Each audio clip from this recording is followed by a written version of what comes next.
আসসালামু আলাইকুম রহমতুল্লাহি ওবারাকাতু। সুপ্রিয় দর্শক, আজকে যে বিষয়টি নিয়ে আপনাদের সাথে কথা বলবো সে বিষয়টি হলো যে বিভিন্ন টেলিভিশন টক শো যে হয় না, এই টেলিভিশন টক শো যারা স্টার বা যারা টেলিভিশন টক শো তারকা হয়তো বুঝছেন ঘটনাটি। যারা টেলিভিশন টক শো যেমন মাসুদ কামাল আছেন, সিনিয়র সাংবাদিক, আমার খুবই প্রিয় একজন পছন্দের একজন সাংবাদিক জনাব মাসুদ কামাল। এরপরে আছেন আহ, রুমিন ফারহানা, খুবই জনপ্রিয় একজন টক শো তারকা। এরকম নুরু, যেটা আর কি গণ অধিকার পরিষদের, ওনার পুরো নামটা আমি বলতে পারি না, দুঃখিত, মাফ করবেন। এরপরে অনেকেই আছেন যারা কিনা টেলিভিশন টক শোতে গিয়ে কথা বলেন, একদল সরকারের পক্ষে, একদল সরকারের বিপক্ষে, কিংবা সরকারের আলোচনা সমালোচনা করতে টেলিভিশনের টক শোতে যান। তারা অন অ্যান অ্যাভারেজ ১,০০০ থেকে ২,০০০ টাকা পারিশ্রমিক পান। যা হোক, এই যে ১ থেকে ২,০০০ টাকা তারা পারিশ্রমিক পান, এই টক শোগুলোতে তাদের টক শো এর পারিশ্রমিক, অর্থাৎ তারা যে একটা টক শোতে যাবেন, এই টক শো এর পারিশ্রমিক বাড়িয়ে দেওয়ার জন্য তারা বায়না ধরেছেন গণমাধ্যমগুলোর উপরে, এবং তারা মানে এটাকে বলা হয় কি, যে কি যেন বলবো, আর হাসিও পাচ্ছে। প্রথম কথা হচ্ছে যে টক শো করবেন আপনারা, জনগণ বা বাংলাদেশের মানুষ অনেকেই জানে যে আপনারা হয়তো বা দেশের স্বার্থে এই কথাগুলো বলতে যাচ্ছেন।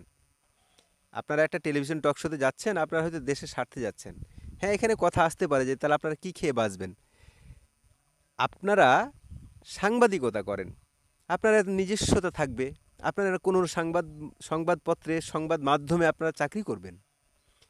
আমরা আপনাদের কাছ থেকে যা শিখছি তা আসলে খুব ভালো কিছু নয়। যা হোক, তারপরেও ধরে নিলাম আপনাদের যেহেতু একটা পারিশ্রমিক আছে, টক শো দিয়ে আপনারা আপনাদের সংসার চালান, আপনারা মানে এই জন্যই বুঝতে পারি একই দিনে আপনারা কতগুলো জায়গাতে আপনারা দৌড়ান টক শো এর জন্য। মানে এই চ্যানেল থেকে সেই চ্যানেল, সেই চ্যানেল থেকে এই চ্যানেল, মানে এই কারণেই আমরা বুঝতে পারলাম এতদিনে। তো আপনাদের টক শো এর জন্য টাকা বাড়াতে হবে। আপনারা যখন এই আন্দোলন করছেন, তখন আপনারা এই একটা জিনিস নিয়ে আন্দোলন করছেন না।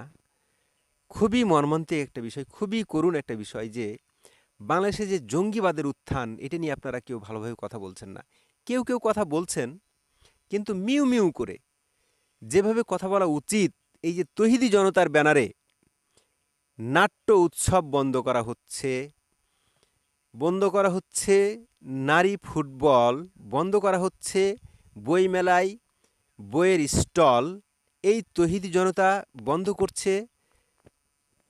মানে ওই বইমেলাতে একটা স্যানিটারি ন্যাপকিনের ফ্রি, মানে সম্পূর্ণ বিনামূল্যে সেবা দেওয়া একটা প্রতিষ্ঠান, সেগুলো বন্ধ করা হচ্ছে তৌহিদি জনতার ব্যানারে।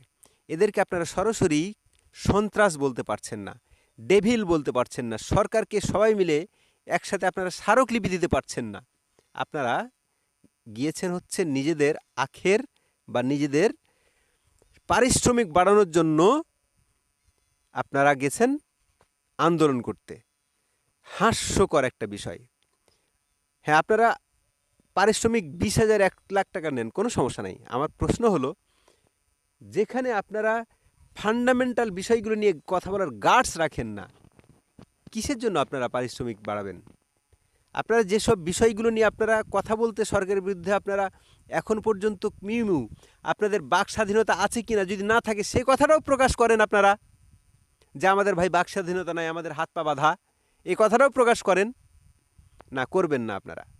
আপনারা গাছেরটাও খাবেন, গাছের গোড়ারটাও খাবেন, গাছের তলকারটাও খাবেন, সবটাই খাবেন।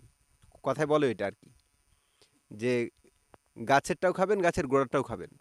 তো যা হোক, আমি এটা বিষয় নিয়ে আর কথা বলতে চাই না। দর্শক, আপনারা আমার মতের সাথে আপনাদের ভিন্ন মত থাকতেই পারে, আপনাদের ভিন্ন মতকে আমি রেসপেক্ট করি। আপনারা আপনাদের মতামত জানাবেন। চ্যানেলটি নতুন, তাই বলবো সাবস্ক্রাইব করে সাথে থাকবেন। আসসালামু আলাইকুম রহমতুল্লাহি ওবারাকাতুহ।